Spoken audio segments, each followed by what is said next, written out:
구독하기는 사랑입니다. 네, 안녕하십니까. 2019년 6월 14일 한 발 앞서 소식을 전하는 고품격 부동산 토크쇼 부동산 별별에서 내오신 여러분을 환영합니다. 자, 세 번째 이야기 한번 넘어가도록 하겠습니다. 한때 부동산 열풍에 불었던 갭 투자의 열풍이 지금 큰 손해 몰락이라는 표현으로 지금 주택 경매가 급증하고 있다라는 얘기를 잠시 나눠보고 싶은데요. 일단 경기 동탄이나 창원 같은 울산 이런 지역에 시세가 하락되는 지역들이 주거 시설에 갭 투자를 했던 분들이 이제 시세가 떨어지다 보니까 굉장히 경매 물량이 늘어나고 있는 것으로 보여지고 있습니다. 일단 원인 자체는 일단 고강도 대출 규제로 수요가 묶였고요. 그 다음에 집값 하락이 거기에 따라 이어졌고요. 그리고 또 하락되는 지역들의 특징이 공급 과잉. 으로 하락되고 있다. 그래서 지금 현재 전세 보증금 끼고 가구당 1, 2천만 원 정도 투자해서 갭 투자로 집을 사들였던 사람들이 집값이 일제히 하락세로 돌아서자 손실을 막기 위해 일단 친인척 명의로 근저당을 설정했고 그리고 친인척 명의로 경위로 경매에 붙여지게 했습니다. 그러면서 동시에 세입자한테는 전세 보증금 떼이지 않으려면 차라리 사라라고 강매하고 있는 부분들이 있는데요. 이런 부분들이 물량들이 계속 쏟아져 나와서 깡통 전세, 뭐 깡통 물량들 여기 쏟아져 나오고 있습니다. 사실 이 갭 투자라는 게 한편으로는 저는 이런 얘기를 좀 해보고 싶은데 부동산 스타 강사들이 한때 이런 지역들 갭 투자로 괜찮다, 이런 지역들에 관심 가질 필요가 있다 라고 해서 여러 지역들에 대한 언급들도 하고 또 실제 찍어주기도 하고 했던 것 같은데 소장님이 보시기에는 이러한 스타 강사들이 특정 지역에 대해 언급하고 그런 부분들 때문에 또 사람들이 몰려서 들어갔고 결국은 이런 식의 후폭풍을 안게 됐는데 이런 부분들에 대해 사실 강사 자체는 책임이 없잖아요. 일반인들이 볼 때는 어떻게 현명하게 접근하는 게 좋을지. 강사가 책임이 없어요? 책임은 없죠. 그래요? 있나요? 이게 그러니까 보니까 음, 그냥 중개업이랑 같이 껴가지고 음, 컨설팅, 음, 중개업 같이 껴가지고 뭐 후속 음, 집수리 이대로를 세를 놓으면 갭 말 그대로 비율을 줄일 수가 없기 때문에 음, 집수리까지 싹 해야 된다라고 해서 음, 아예 그냥 뭐라 그래요? 음, 전부 다 패키지를 이렇게 해가지고 음, 그런 식으로 강의 오면 수강생한테 음, 중개업소 여기 가서 이 물건을 사시고 이대로는 세를 못 놓으니까 여기에서 수리를 이 금액 주고 하시고 이거에 대한 컨설팅 비용은 얼마고 음, 그렇게 해서 나중에 오를 겁니다 해서 그렇게 음, 그냥 떠먹이는 그런 강사도 있더라고요. 예, 그거는 책임이 없다고 할 수 있나? 저는 당연히 야 이 동네 좋아요랑은 좀 다른 문제인 것 같아요.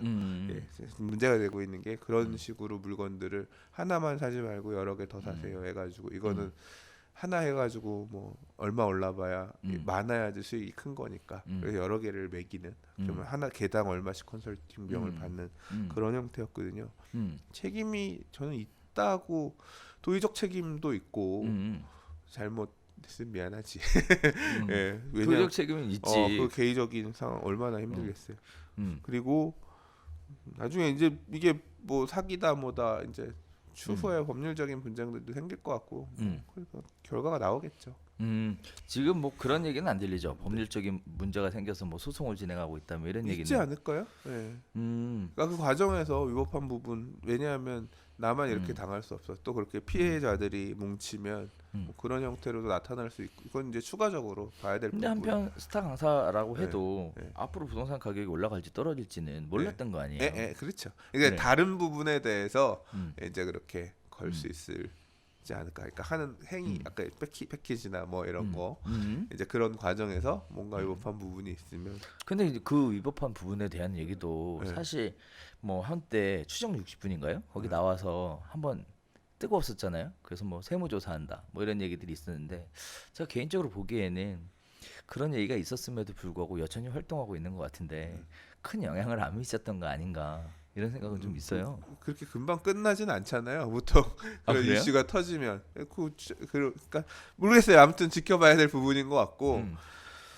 이런 갭 투자 문제가 그러니까 그렇게 사실 결국은 다 책임이 있죠. 음, 그렇게 하면 벌 수 있을 거다라고 생각해서 그 음, 사람의 얘기를 듣고 가서 행위를 한 당사자 본인 책임이 사실은 음, 있죠. 음, 본인들이 지금 그리고 이제 그렇게 해서 먹어도 봤을 거고 올라가는 걸 보기도 했을 거고 그러니까 더 공격적으로 여러 개 하고 했을 거죠. 예.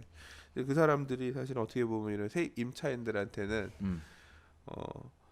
채무를 불이행하는 거잖아요. 임대계약 기간이 만료가 됐는데 보증금을 반환할 이제 자신의 채무를 이해가지 못하면서 지금 문제가 되는 거잖아요. 심각한 상황이죠. 이게 보니까 근래 얘기는 지금 경남 창원이나 이제 수도권 입주 물량이 많은 수도권에 있는 신규 아파트 배후에 있는 구 옛날 아파트들 또는 이제 경남처럼 기존에 지탱해주는 산업이 무너지면서 고용이 이제 엄청 감소하니까 그거에 따라서 임대 가격이 폭락했던 이런 지역들에서 나타났는데 근래 이슈들 보면 강서구 쪽 그러니까 빌라라든가 이제 이런 식의 빌라 이런 데서 이런 식의 갭 투자를 했던 지역들에서도 이런 모양새가 나타나면서 사고가 나고 있어요. 지금 현재는. 그래서 이게 뭐 그래서 저는 개인적으로 그 방송을 보신 시청자분들한테 이런 말씀을 하나 드리고 싶은데요. 보통 이제 컨설팅을 하시는 분들이 이제 컨설팅에 대한 용역비를 받기 위해서 여러 가지들을 하시는데 안전장치들을 해요. 보통 컨설팅에 대한 안내를 하지만 결정에 대해서는 본인이 결정한 거니까 책임도 본인이 지는 것이다라고 얘기해서 하고 실제 또 뭐 케이블 TV에서 부동산 방송을 할 때도 이거는 그냥 안내해드리는 것뿐이지. 아니다. 그렇죠. 그렇게 얘기하기 때문에 전 개인적으로 갭 투자에 관심을 갖고 계시는 분들이 이런 부분들에 대해서 사실 스타 강사들이 도의적 책임을 지는 것이지 현실적인 책임을 지지는 않아요. 결과에 대한 책임까지 지지는 않는다라는 거. 그래서 조금 더 주의 깊게 보셔야지 맹목적인 신뢰를 바탕으로 네, 이렇게 쫓아가시는 거는 좀 안 하셨으면 좋겠다라는 말씀 좀 드리고 싶어요. 맞아요. 네. 네. 네. 자, 다음에 또 하나 드리고 싶은 말씀은 일단은 이렇게 가격이 급등한 지역들에 대해서는 일단 세입자들이 뭔가 적극적 액션을 좀 취해야 될 것 같아요. 일단 전세금을 집주인이 돌려주지 못하면 이제 전세금 반환 보증보험이라는 거 가입을 했죠. 2017년에 34억 원 16건이었는데요. 작년에는 583억 원 285건으로 급증을 했고요. 올해는 4월 말 기준으로 이미 594억 원 266건에 달하고 있는 상황입니다.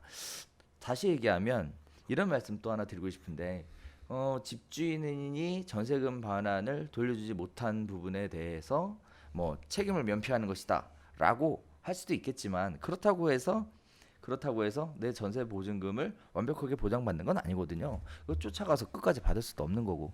그래서 한편으로는 이런 지역들에 사시는 분들은 전세금 보장보험 가입을 적극 권유를 좀 드리고 싶은 생각이에요. 근데 이게 할 때 보증보험 가입하는데 비용이 들고 그리고 들어갈 때는 시세껏 전세를 들어갈 거 아니에요. 그래서 그렇죠. 이런 문제가 안 생길 거라고 생각하고 들어갈 거 아니야. 그렇죠. 근데 뒤늦게 나올 때쯤 돼서 보니까 문제가 발생한 거고. 이제 그래서 이게 이 보험 자체도 전세금 반환 보증보험 자체도 이게 그리고 또 하나의 이슈는 뭐냐면 얘네가 파산할 수도 있어요. 누가요? 이게 보증보험이라고 하는 게 결국은 먼저 전세보증금 내주고 그다음에 보험 회사가 구상권 청구해서 받겠다 이거잖아요. 근데 이런 일이 원래 예상할 때 규모는 요만큼의 규모인데 터지는 게 그러니까 요만큼만 터질 수 있을 것이다라고 생각해서 보험료도 정하고 했는데 터지는 이 비율이 훨씬 커지면 지금 사례도 보시면 2017년에 34억 원 16건이면 몇 개 안 되잖아요. 그렇죠. 근데 지금 보면 4월 말 기준으로 266건 594억 원이라는 얘기는 1, 2, 3, 4 3분의 1 만에 이거였으니까 올해는 예를 들어서 1,800억 규모가 될 수도 있다는 거잖아요. 그렇죠. 이게 원룸 이런 거 쪽에서 그런 건데 만약에 좀 더 큰 물건들 임대 가격이 높은 상품들 뭐 이런 거에서 간다라고 하면 기하급수적으로 커질 수 있거든요. 커질 수 있죠. 그러면 얘네가 버틸 수 있냐는 거예요. 그러니까 보증보험회사도 만세를 부를 수 있는 상황이 그러면 그때는 이제 공적 자금 들어가면 어쩔지 모르겠지만 이게 일단 또 이런 생각은 있어요. 네. 한편으로는 지금 전세금 반환 보증보험을 실시하고 있는 데가 두 군데거든요. 하나 HUG고 그리고 또 하나는 민간 서울보증보험이에요. 민간 서울보증보험 네. 그래서 또 많은 사람들이 또 가입을 하게 되면 또 보험료를 또 많이 받게 되니까 또 일정 부분 커버가 되지 않을까. 또 근데 예전에 다 터지면. 받아놓은 거 있으니까. 다 터지면 그러니까 이게 터지는 숫자가 많아지면 얘네가 감당할 수 있을 거냐. 이게 뭐 되게 작은 규모가 아니기 때문에 그런 리스크도 기본적으로 있어요. 근데 이게 문제가 되는 게 지금 사례들 우리 기사에서도 지금 언급해 주신 사례도 보면 한 사람이 갭 투자를 한 개 두 개 한 게 아니라 한 개 두 개면 자기 있는 집 그렇지. 팔아서라도 주고 뭐 하고 이런 게 커버가 될 수 있겠지만 10개, 20개, 100개, 뭐 50개, 100개 이렇게 가버리니까 나도 모르겠다. 만세 부르고 받으시든가요. 내가 경매를 받으시든가요. 그냥 사시든가요. 약간 손실 좀 임차인 당신이 떠안아 주시든가요. 당신도 싸게 집 안 사고 전세 산 거 아니야? 뭐 이런 식으로 뻔뻔해지는 거죠. 이제 그런 소유자들이 나오는 건데, 그러니까 이 제도가 개선될 필요가 있다는 목소리가 있는데, 그래서 생각되는 게 만약에 내가 임차인인데 임대인이 이런 식으로 이 소형 주택을 수십 개 갖고 있는 사람이야. 그거 어떻게 알아요? 그게 만약에 내가 알 수 있으면 난 안 들어갈 거 아니에요. 그 집은. 얘는 그렇죠. 사고가 나면 나뿐만 아니라 다른 애들도 다 사고가 날 거니까 나는 문제가 생길 수 있을 것 같아. 나는 그럼 이 집은 안 얻을래요. 할 거 아니야. 그렇죠. 그러니까 그런 내용을 알 수 있을 정도의 그러니까 임차인을 보호하기 위해서 보험료 내고 니들이 알아서 보험 문제 터지면 알아서 보험회사에서 처리하세요라는 정도의 대응 말고 적극적으로 우리가 임대 계약할 때 등기부등본 열람해서 떼보잖아요. 그렇죠. 그런 것처럼 이런 부분도 열람할 수 있을 정도의 어떤 제도적 보완 장치를 좀 해주면 좋지 않을까. 얘기가 엄청나게 커지고 있습니다. 자, 일단은 소장님 얘기하는 것처럼 적극적 대응도 굉장히 필요할 것 같고요. 한편으로는 거기까지 기대하기엔 시간이 굉장히 많이 걸릴 수도 있는 부분이고 또 안 될 수도 있는 부분이니까 지금 당장 할 수 있는 소극적 방법인 전세금 반환 보증, 반환 보증 보험에 가입하시는 것들을 좀 적극 추천을 좀 드리고 싶어요. 그래서 그렇게 해야 일단 뭐 보험회사 망하는 거는 일단 뭐 차후 문제고 본인 보증금부터 반환을 받아야 되는 부분이니까 이렇게 한번 생각해 보시면 굉장히 좋을 것 같습니다. 아무튼 갭 투자에 따른 후유증이 지금 전국 도처에서 심각하게 벌어지고 있다. 경매 시장에 매물이 쏟아지고 있다라는 소식 가지고 앞으로 어떻게 해야 되는지에 대한 간단한 이야기 한번 나눠봤습니다. 건강이 재산입니다. 네, 건강하십시오. 건강 잘 챙기시고 더 쌩쌩한 모습으로 다음 주에 다시 인사드리도록 하겠습니다. 감사합니다.